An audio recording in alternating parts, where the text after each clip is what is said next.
एकनाथ शिंदे जो अभी कार्यकारी चीफ मिनिस्टर हैं, उनने कह दिया है कि मैं चीफ मिनिस्टर की रेस में नहीं हूं, बीजेपी अपना उम्मीदवार तय करेगी। फिर शिंदे को इस बदले मौसम में कौन सी बीमारी हो गई है? शिंदे को ये कौन सी बीमारी है कि वो दिल्ली आते हैं, सतारा जाते हैं, मुंबई आते हैं, लेकिन उसी मुंबई में अजित पवार भी यदि साइड हो जाएंगे तब भी बीजेपी सरकार बना लेगी। लेकिन अजित पवार जानते हैं कि शिंदे के रूठने से उनका पलड़ा भारी होगा। दरअसल एकनाथ शिंदे को यह लग रहा था कि केकई बन करके कोप भवन में जा करके वो कुछ सौदा कर ले, लेकिन वो भूल गए थे कि वो इस स्थिति में नहीं है कि वो सौदा किसी ढंग का कर पाए। नमस्कार, कैसे हैं आप? महाराष्ट्र में एक आम कहावत अब चलने लगी है कि बारात मंडप तैयार है, मंत्रोच्चार के लिए पंडित भी तैयार हैं, बारात भी तैयार है, लेकिन दूल्हा कौन है ये पता ही नहीं है। राजनीति का गजब खेल खेल रहे हैं मोदी और शाह।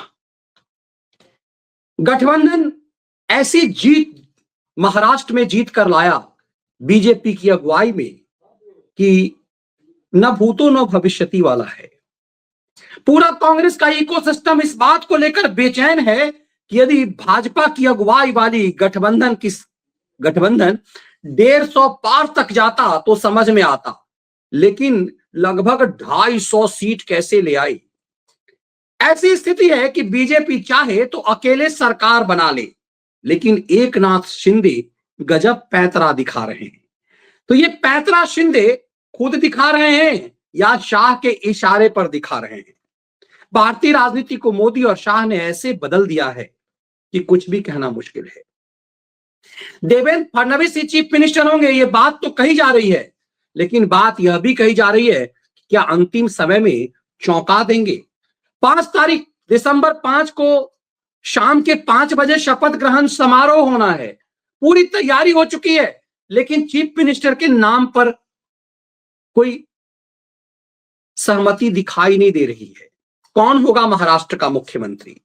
एकनाथ शिंदे जो अभी कार्यकारी चीफ मिनिस्टर हैं, उनने कह दिया है कि मैं चीफ मिनिस्टर की रेस में नहीं हूं, बीजेपी अपना उम्मीदवार तय करेगी। उससे पहले शरद चंद्र पवार के भतीजे अजित पवार पहले कह चुके हैं कि चीफ मिनिस्टर तो बीजेपी तय करेगी। फिर बीजेपी चीफ मिनिस्टर का उम्मीदवार तय क्यों नहीं कर पा रही है? और कांग्रेस का इकोसिस्टम इसे लेकर मजाक बना रहा है, ये भूलते हुए कि 2019 में जब उद्धव ठाकरे को चीफ मिनिस्टर बनाया जाना था तब भी इसी ढंग का खेल हो रहा था। तो क्या एकनाथ शिंदे जो ड्रामा कर रहे हैं वो अमित शाह के इशारे पर कर रहे हैं, या फिर एकनाथ शिंदे कोई बड़ा सौदेबाजी करने के लिए खेल खेल रहे हैं? एकनाथ शिंदे के इस खेल से उद्धव ठाकरे को क्या फर्क पड़ना है? शिंदे के इस खेल से शरद चंद्र पवार को क्या फर्क पड़ रहा है? लेकिन सन्नाटा शरद चंद्र पवार के टोली में है, सन्नाटा उद्धव ठाकरे के टोली में है। एकनाथ शिंदे के इस रूठने के खेल में उन्हें कोई मना नहीं रहा है। महाराष्ट्र में रूठने और मनाने का खेल नहीं चल रहा, एक तरफा रूठने का खेल है। शिंदे को कोई मनाने नहीं जा रहा। एकनाथ शिंदे बीमार पड़ रहे हैं, मौसम तो बदल रहा है उत्तर भारत में। कहते हैं महाराष्ट्र में तो रजाई कंबल की जरूरत भी नहीं पड़ती है, 12 महीने एक सा मौसम होता है। फिर शिंदे को इस बदले मौसम में कौन सी बीमारी हो गई है? शिंदे को ये कौन सी बीमारी है कि वो दिल्ली आते हैं, सतारा जाते हैं, मुंबई आते हैं, लेकिन उसी मुंबई में एनडीए की महायुति की बैठक में शामिल नहीं होते। तो शिंदे ये क्या खेल खेल रहे हैं? मुझे तो कई बार ये लगता है कि शिंदे क्या शाह के इशारे पर ये खेल खेल रहे हैं। शाह के इशारे पर इसलिए क्योंकि शिंदे के अंदर खाने उद्धव ठाकरे के गैंग में हमला कर रहे हैं, या फिर वर्चस्व की लड़ाई में शिंदे कुछ ज्यादा पाने की होड़ में है। शिंदे को यह अहंकार किसने दे दिया कि महाराष्ट्र में जो महायुति की सरकार थी वो उनके कारण पब्लिसिटी पा रही थी? शिंदे को यह भ्रम किसने दे दिया? यही सबसे अहम है, यही सबसे महत्वपूर्ण है। एकनाथ शिंदे कह रहे हैं कि वो लाडली बहनों के लाडले भाई हैं। उन्होंने 2.5 साल तक कोई छुट्टी नहीं ली, जब ऐसा वो कहते हैं तो खुद को अपमानित करते हैं। वो भूल जाते हैं कि जब कोविड काल में इस देश में हर कोई बीमार हो रहा था, नरेंद्र मोदी बिना बीमार पड़े, बिना छुट्टी के पिछले 11 साल से इस देश के प्रधानमंत्री के पद की कुर्सी पर बैठे हैं और कोई छुट्टी नहीं ली। तो शिंदे जब 2.5 साल एहसान की कुर्सी पर बैठे हैं और फिर जब ऐसा कर रहे हैं तो ऐसा लग रहा है कि वो काम कर रहे हैं जिससे अपना ही वजूद खत्म कर रहे हैं। एकनाथ शिंदे को मनाने कोई नहीं जा रहा। अब शिंदे को इस समझ में आ गया है। इसीलिए उनके बेटे ने जो कहा था कि मेरे पिता डिप्टी सीएम नहीं बनेंगे, मेरे पिता सीएम ही बनेंगे, उन्होंने अपना ट्वीट डिलीट किया। उसके बाद श्रीकांत शिंदे, एकनाथ शिंदे के बेटे ने यह भी कह दिया कि मैं डिप्टी सीएम या किसी मंत्री के रेस में नहीं हूं। तो फिर उनसे जब प्रश्न पूछा गया कि आप क्या गृह मंत्रालय मांग रहे हैं, तो उन्होंने पत्रकार को डांट दिया कि मेरी बात सुनो। तो क्या शिंदे ये जानते हैं कि गृह मंत्रालय तो उन्हें मिलना नहीं है, इसीलिए गृह मंत्रालय मांगो तो कुछ छोटा मिल जाए? ये सबको ही जानता है कि बीजेपी का कद महाराष्ट्र में इतना बड़ा हो चुका है कि गृह मंत्रालय तो किसी भी हाल में नहीं मिलेगा। तो क्या रूट है गृह मंत्रालय के लिए ताकि शहरी विकास मंत्रालय कमाने के लिए मिल जाए? दरअसल बात उन्हें दिल्ली आकर के पता चल गया। उन्होंने महाराष्ट्र में तो कह दिया कि जो चाहेंगे शाह और अमित भाई शाह और नरेंद्र मोदी जी, हम वो मान लेंगे। लेकिन दिल्ली आकर के लौटते समय उन्हें क्या बता दिया गया? माना जा रहा है दिल्ली में जो उन्होंने एक बड़ी डिमांड की थी गृह मंत्रालय की, उसे मुंह पर ही ना कर दिया गया। फिर उन्होंने शहरी विकास मंत्रालय का इशारा किया, उसे भी ना कर दिया गया। तो शिंदे नाराज हो गए कि उन्हें मना लिया जाएगा, लेकिन उन्हें कोई मना नहीं रहा, क्योंकि उन्हें सब पता है कि उनके ना रहने से भी सरकार बनेगी। अजित पवार भी यदि साइड हो जाएंगे तब भी बीजेपी सरकार बना लेगी। लेकिन अजित पवार जानते हैं कि शिंदे के रूठने से उनका पलड़ा भारी होगा, उनकी बार्गेनिंग थोड़ी मजबूत हो जाएगी। लेकिन मैं बात शरद चंद्र पवार और उद्धव ठाकरे की कर रहा हूं। दरअसल हर कोई जान रहा है कि अमित शाह उद्धव ठाकरे को तो कतई छोड़ने वाले नहीं है। उद्धव ठाकरे ने 2019 में जो उन्हें धोखा दिया, जो जनता का मैंडेट जो था एनडीए के लिए, उस मैंडेट को तोड़ करके उद्धव ठाकरे कांग्रेस की गोद में, सोनिया की गोद में चले गए। ये आज तक स्वीकार नहीं कर पाए हैं अमित शाह। इसीलिए उद्धव ठाकरे की जितनी अभी बर्बादी हुई है वो अभी कमतर है। उद्धव ठाकरे के पास महज 20 विधायक रह गए हैं। उसके पास न पार्टी सिंबल है न पार्टी का नाम है, जो उनके पिता का दिया हुआ था। अब हर कोई जानता है उद्धव ठाकरे बहुत अहंकार में था। उसके पास एक जोकर था, उस जोकर को उन्होंने चाणक्य समझने की भूल कर दी। तो उस जोकर ने उद्धव ठाकरे को बर्बाद कर दिया। उद्धव ठाकरे को पिता का अहंकार था, उसके पास बाला साहब ठाकरे का पिता का नाम है, और इसीलिए वो एकनाथ शिंदे को अपमानित करते थे कि किसी को अपने बाप पर अहंकार होना चाहिए, मेरे बाप पर दूसरे को क्यों अहंकार हो रहा है। लेकिन महाराष्ट्र की जनता ने एकनाथ शिंदे के अंदर ताकत भरी और उद्धव ठाकरे का यह अहंकार भी तोड़ दिया कि तुम बाला साहब ठाकरे के बेटे हो, तो महाराष्ट्र की जनता, बंबई की जनता, मुंबई की जनता तुम्हारे साथ है। उद्धव ठाकरे का अहंकार चूर चूर हो गया और महज 20 एमएलए बचे। और वो भी माना जा रहा है, जैसे मैंने पीछे कहा, कि 20 के 20 एमएलए सिर्फ इसलिए हैं क्योंकि मुस्लिम वोट उन्हें मिले हैं। हिंदुओं के हृदय सम्राट कहलाने वाले उद्धव ठाकरे, जो बाला साहब ठाकरे के उत्तराधिकारी खुद को मानते थे, उन्हें हिंदुओं ने वोट ही नहीं दिया। यह पूरी तरह से आंकड़ों में साफ हो गया है कि जो मुस्लिम बहुल क्षेत्र है, सिर्फ वहीं से जीत पाए हैं उद्धव ठाकरे। और उद्धव ठाकरे की जलालत की स्थिति इस कदर बद से बदतर हो गई हुई है कि उद्धव ठाकरे को समझ में आने लगा है कि जो उनके पास 20 एमएलए हैं, उनको भी पता है कि वोट उन्हें जो मिला है वो अस्थायी नहीं है, ऐसे में उनके टूटने की संभावना है। और उद्धव ठाकरे के विधायक टूटकर कहां जाएंगे? इसकी संभावना कम है। उद्धव ठाकरे के विधायक टूट करके एकनाथ शिंदे के पास जाएंगे, क्योंकि वो बचे खुचे लोग जो हैं वो शिंदे को पसंद नहीं करते। तो तय सी बात है कि वो 1/3 का हिस्सा से ज्यादा लेकर के वो बीजेपी के पास चले जाएं। और दूसरी तरफ शरद चंद्र पवार, मात्र 10 एमएलए उनके पास है, तो उनका तबाह होना तो और ज्यादा आसान है। तो सन्नाटा इसीलिए क्या है आप देखेंगे एनसीपी से लेकर के उद्धव ठाकरे की पार्टी में, शिवसेना उद्धव ठाकरे में, दोनों जगह सन्नाटा है। कांग्रेस का इकोसिस्टम एक फेक नैरेटिव तो गढ़ रहा है, लेकिन उद्धव ठाकरे का जोकर शांत है। शरद पवार को ऐसा लगता है कि सन्नाटा छा गया है। शरद पवार अपने घर में कैद हो गए हैं। उनके 10 विधायक बचाने उनके लिए मुश्किल हो गए हैं और उद्धव ठाकरे के 20 विधायक जो हैं वो बचने मुश्किल हो गए हैं। ऐसे में जब इन विधायकों का खेल खत्म होगा तो तय सी बात है, सांसदों को बचाना भी उद्धव ठाकरे के लिए और शरद पवार के लिए मुश्किल हो जाएगा। तो खेल तो शिंदे कर रहे हैं।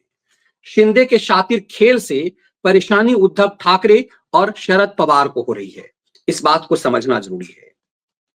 ये हर कोई जान रहा है कि एकनाथ शिंदे का ये शातिर खेल ज्यादा देर तक नहीं चलेगा। एकनाथ शिंदे बार्गेनिंग करने की स्थिति में नहीं है। बार्गेनिंग करने की स्थिति में तो उद्धव ठाकरे भी नहीं रहे, तो फिर एकनाथ शिंदे कितना रह पाएंगे। दरअसल एकनाथ शिंदे को यह लग रहा था कि केकई बन करके कोप भवन में जाकर के वो कुछ सौदा कर लेंगे, लेकिन वो भूल गए थे कि वो इस स्थिति में नहीं है कि वो सौदा किसी ढंग का कर पाए। एकनाथ शिंदे के पास अब गिरगिराने के अलावा कुछ भी नहीं बचा हुआ है। ऐसे में एकनाथ शिंदे ने अपने बेटे से कहलवा दिया कि हम उप मुख्यमंत्री के दौर में नहीं हैं, ना ही हमें कोई मंत्रालय चाहिए। अब उनके प्रवक्ता भी ये कहने लगे हैं कि हमें किसी भी प्रकार का लोभ नहीं है और अमित शाह और नरेंद्र मोदी जी जो चाहेंगे वो हम स्वीकार करेंगे। लेकिन अपनी अकड़ दिखाने के लिए वो इतना जरूर कह रहे हैं कि इस गठबंधन की सरकार जो बनी वो एकनाथ शिंदे के नाम पर लड़ा गया। दरअसल ये अहंकार एकनाथ शिंदे पर अब भारी पड़ने लगा, लेकिन 2 दिन के अंदर शिंदे का ये अहंकार इसलिए टूट गया कि उन्हें मनाने कोई नहीं आया और उद्धव ठाकरे की पार्टी के जो बचे हुए विधायक हैं उनके बारे में माना जा रहा है कि वो हैं जो एकनाथ शिंदे से रिश्ते खराब किए हुए हैं, शिंदे को बिल्कुल पसंद नहीं करते। ऐसे में उसमें से ज्यादातर जो लोग हैं वो टूटने के कंडीशन में दूसरी तरफ आएंगे। इसकी वजह यह है कि चाहे वो कांग्रेस पार्टी हो, चाहे वो शरद चंद्र पवार की एनसीपी हो या फिर उद्धव ठाकरे की शिवसेना हो, इनमें से किसी को भी नेता प्रतिपक्ष की भी हैसियत नहीं है। महाराष्ट्र की जनता ने इस कदर इन्हें लाचार कर दिया कि तीनों में से किसी के पास भी उतने विधायक नहीं हैं कि वो विपक्ष में नेता बन सके। उसके लिए 29 विधायक की जरूरत थी और तीनों में से किसी के पास भी 29 विधायक नहीं है। ऐसे में नेता प्रतिपक्ष भी उन्हें नहीं मिल सकता। अब शिंदे का रूठने मनाने से शिंदे की बार्गेनिंग पावर खत्म हो रही है और शिंदे की बार्गेनिंग पावर खत्म होने से दरअसल उद्धव ठाकरे और शरद चंद्र पवार की पार्टी के नेताओं को लग रहा है कि यदि इस कंडीशन में वो टूट करके जाते हैं तो उनके पास मंत्री बनने की संभावना है। सत्ता में रहेंगे तो वो जनता के काम भी करा पाएंगे।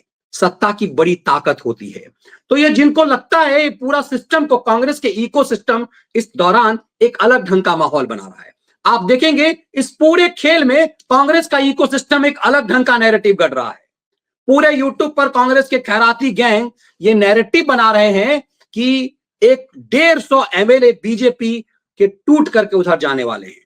ये गजब का खेल है। सोचिए, जनता ने जिसे इतना प्रचंड बहुमत से जिताया है, जो बीजेपी 132 सीट के साथ है और उसके जो सहयोगी, मतलब उसे बीजेपी को कायदे से कहिए तो 137 एमएलए बीजेपी के पास है, जो उसके सहयोगी जिनको क्षेत्रीय छोटे पार्टियों को जो बीजेपी ने अपने कोटे से दिया गया है।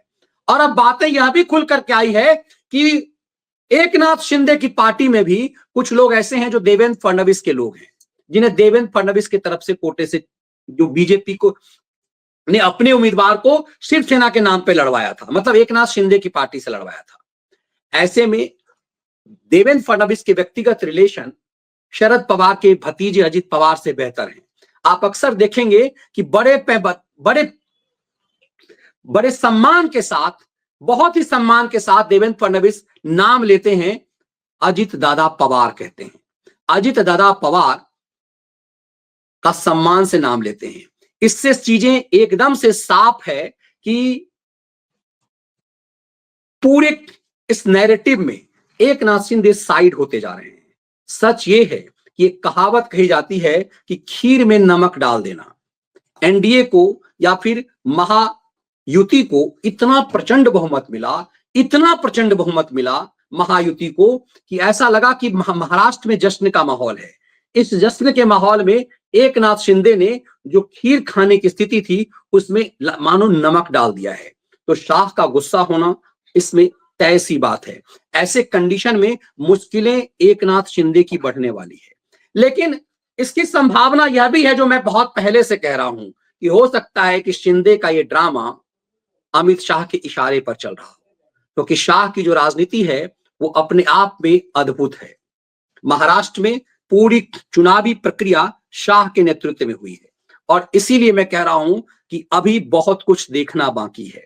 महाराष्ट्र में क्या कुछ हो रहा है इसे समझना, इसे देखना अभी बाकी है और 24 घंटे के अंदर जब इस बात के नाम पर चयन होगा तो यह भी एक संदेश जाएगा कि सोचिए, महायुति की ये सरकार है, चीफ मिनिस्टर कौन होगा। ये सिर्फ ये मध्य प्रदेश, छत्तीसगढ़ और राजस्थान का मामला नहीं है कि अंतिम समय तक बीजेपी ने गुप्त रखा हुआ है। गठबंधन की सरकार होने के दौर में भी अंतिम समय तक यह तय नहीं हो पाया है कि देवेंद्र फडणवीस ही चीफ मिनिस्टर है। ना देवेंद्र फडणवीस ये कह पा रहे हैं कि मैं ही चीफ मिनिस्टर बन रहा हूं, ना उनके परिजन कोई कह पा रहा है, ना महाराष्ट्र में बीजेपी में देवेंद्र फडणवीस के समर्थक इस बात के लिए को लेकर के नैरेटिव बना रहे हैं। महाराष्ट्र में एक गजब की चुप्पी है और ये चुप्पी बता रही है, महाराष्ट्र की चुप्पी बता रही है कि दरअसल शाह की अगुवाई में या नरेंद्र मोदी की अगुवाई में बीजेपी अपना नेता कैसे चुनती है। ऐसे में पूरे गठबंधन को समझ में है कि चीफ मिनिस्टर पद की तो कोई होड़ कहीं है ही नहीं। चीफ मिनिस्टर जिसे तय करना है वो अमित शाह तय करेंगे, मंत्रालय भी अमित शाह और मोदी ही तय करेंगे। एकनाथ शिंदे ने सही मायने में ऐसी स्थिति अपनी बना करके अपनी तबाही तय कर ली है। अब ऐसे कंडीशन में आगे क्या होता है यह पूरा देखना बहुत दिलचस्प होगा। लेकिन इतना तय है, इस पूरी परिस्थिति में या तो एकनाथ शिंदे ने अपनी स्थिति बहुत खराब कर ली है, या हो सकता है कि एकनाथ शिंदे ये अमित शाह के इशारे पर खेल कर रहे हों ताकि उद्धव ठाकरे की बची बचाई पार्टी को खत्म कर दिया जाए। इतना तय है कि महाराष्ट्र में उद्धव ठाकरे और शरद पवार की पूरा पॉलिटिकल करियर अब खत्म कर देने का बेला है, क्योंकि इन दोनों ने मिल करके महाराष्ट्र की जनता को छला, ठगा और जिसे बहुमत मिला उसे सरकार से दूर करके महाराष्ट्र को आकंठ भ्रष्टाचार के में डुबो करके रख दिया। इसीलिए इस बात को समझना बहुत दिलचस्प है कि ये खेल चल क्या रहा है, हो क्या रहा है। लेकिन 24 घंटे के अंदर तय तो हो जाएगा कि महाराष्ट्र का मुख्यमंत्री किसे होना है, लेकिन यह भी समझना है कि अंतिम समय तक इस बात पर चुप्पी, सन्नाटा बहुत कुछ कह रहा है।